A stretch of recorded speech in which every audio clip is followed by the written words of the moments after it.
What does this mean? I just wish someone would tell me what to do. Can you believe the decisions this guy has made? This website I like endorses this candidate, so they did all the work for me. Wait, I'm not sure I filled in the right bubble on this. Well, the voter guide's just supplemental reading.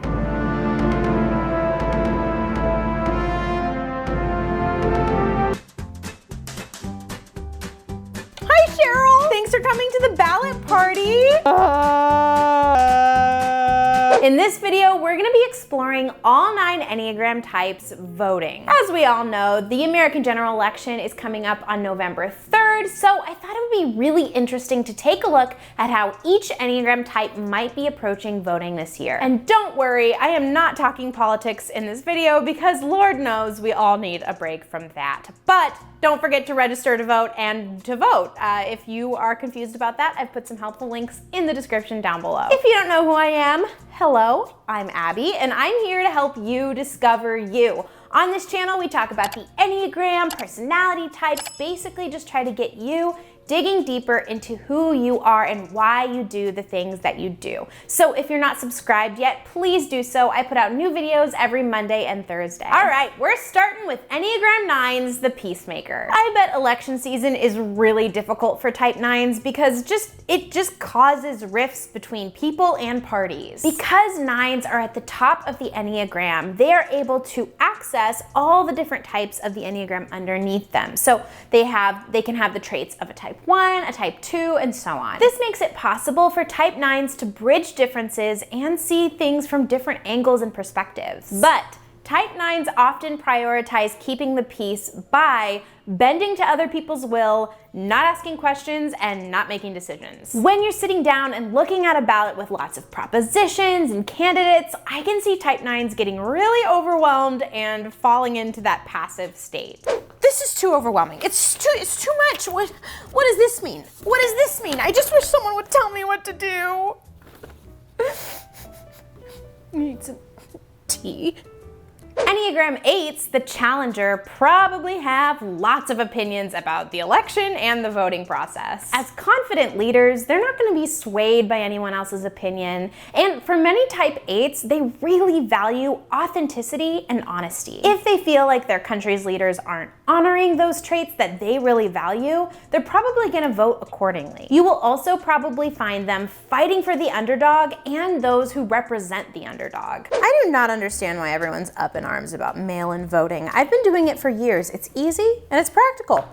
I have 2 kids and my own business. Time is money, people. Can you believe the decisions this guy has made? We need to rally for the people who need to be represented. Enneagram 7s, the enthusiast, do not want to be deprived of experiences that could make them happy. They tend to be busy people full of sunshine and optimism, and they've got places to go and people to see. A 7's basic fear is being trapped in emotional pain, and let's be real here, figuring out what to vote and how to vote and the whole voting process is just, it can be painful. You gotta sift through tons of information and then you gotta kind of confront uncomfortable social realities. Type 7s may approach voting by looking for the best possible solution with the least amount of effort so that they could just forget about it and go on to more fun things. Okay.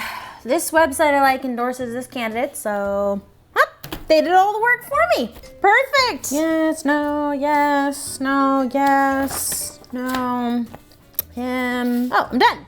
Time for a snack. Enneagram 6s, the loyalist, might be feeling a little anxious during this season. Their core fear is being without support or guidance, so they spend a lot of their energy looking for those things. As voters, most type 6s will know all of the deadlines for their county. They'll check off all the boxes that, need to be checked to be a responsible voter. They probably turned in their mail-in ballot like 5 years ago. I'm just kidding, but they're probably pretty on top of it. And even after all that, they might still be paranoid that they didn't do it correctly. Wait, I'm not sure I filled in the right bubble on this. You've gone through your ballot twice. I gotta triple check it. I don't know if I made the correct choices. You've spent hours researching and double checking. I think you've done more work than the actual candidates themselves. I'm just not sure. I'm gonna quadruple check it.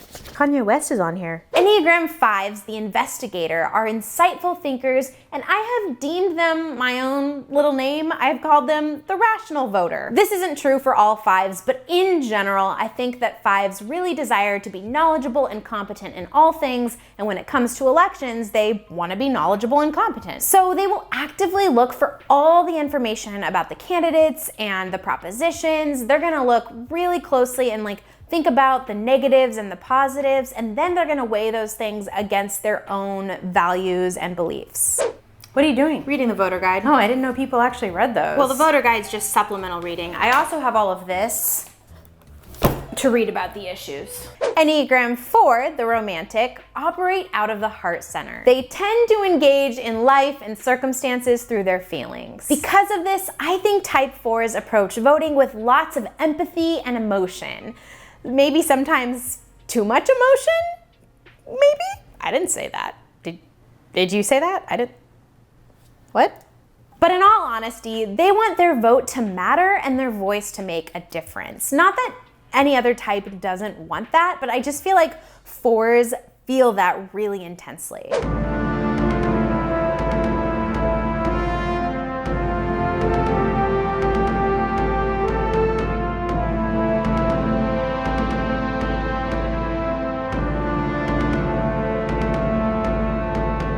Enneagram 3s, the achiever, are driven and image-conscious individuals. I have labeled them the rallying voter because I feel like 3s really want to make a difference in the world, and they want others to know that they're making a difference in the world. So whether that's prepping their I voted Instagram post weeks in advance, or making YouTube videos about voting to encourage other people to vote, meta, I don't know. I think that 3s are going to be using their organization and their drive to encourage other people to get their voices heard.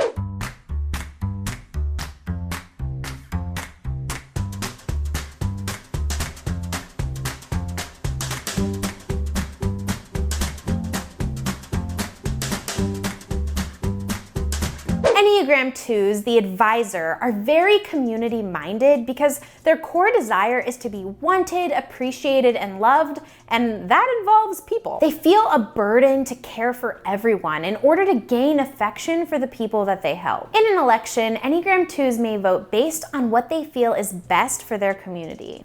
Okay, is everybody on? Hi, Cheryl! Thanks for coming to the ballot party. Sorry it's virtual, but we gotta be safe. Don't forget to get your voter guides and your sample ballot out, and of course, your drink of choice. Cheers! Enneagram 1s, the perfectionist, are moral and ethical people who always try to do the right thing. I like to call type 1s the frustrated idealist voter because, as we all know, our world is far from perfect, and our politics are far from perfect as well. When things don't live up to their expectations, 1s can just feel overwhelmed and burdened by their inner frustration. I just want to remind you that self-care is not just bubble baths and face masks. It can also be muting people on Instagram. It can be, taking time away from your phone. It can be going for a long walk. So if you're feeling overwhelmed and burdened and all of those negative feelings that may be coming up in this season, I just encourage you to prioritize taking care of your heart, your brain, your soul, getting off your phone, get off YouTube right now, go take a walk, get some vitamin D, get some sunshine, take care of yourselves, stay sane, and then in terms of voting, if you feel a little lost at sea, I do have some helpful links in the description down below. Thank you so much for watching, and as always, have a lovely, lovely day.